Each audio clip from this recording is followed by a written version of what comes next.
আবু সাঈদের প্রথম শাহাদাত বার্ষিকীর অনুষ্ঠানে ২৪শে জুলাই আগস্টের সব হত্যাকাণ্ডের বিচার ও সংস্কারের দাবি জানিয়েছেন শহীদ পরিবারের স্বজনেরা।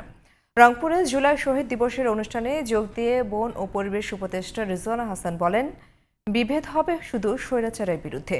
আর আইন উপদেষ্টা আসিফ নজরুল বলেন, অন্তর্বর্তী সরকারের সময়ে আবু সাঈদ হত্যার বিচার করা হবে। রংপুর থেকে আজম পারভেজ রিপোর্ট, জানাচ্ছেন জুবায়ের রহমান।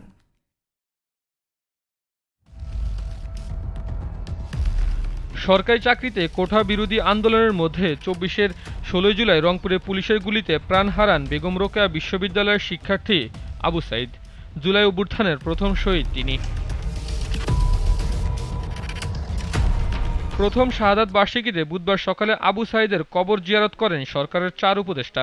পরে জুলাই লাল ব্যাজ ধারণ করে বের হয় শোক র্যালি। বৈষম্যের বিরুদ্ধে আবু সাঈদের যে লড়াই ছিল তা ফুটে ওঠে তরুণদের কণ্ঠে। এ সময় জুলাই আগস্টের সব হত্যার বিচার এবং রাষ্ট্র সংস্কারের দাবি জানান রংপুর বিভাগের ২২ শহীদ পরিবারের স্বজনরা।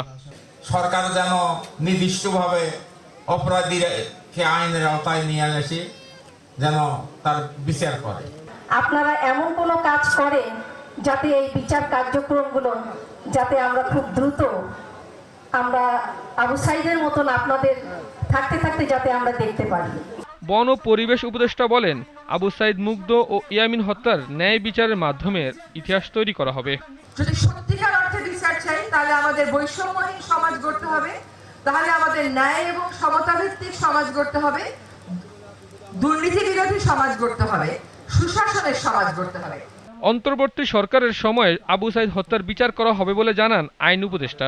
কিন্তু আমি যেটুকু খবর জানি, আমার সাথে তো প্রসিকিউশন টিমের কথা হয়, আমি নিশ্চিত, আমার দৃঢ় বিশ্বাস আমাদের সরকারের শাসন আমলে আপনারা আবু সাঈদ হত্যাকাণ্ডের বিচার দেখে যাবেন। এর আগে শহীদ Abu Sayeed memorial street stamp ও স্মৃতিস্তম্ভের উদ্বোধন করেন উপদেষ্টারা। Zubair Rahman, GTV news.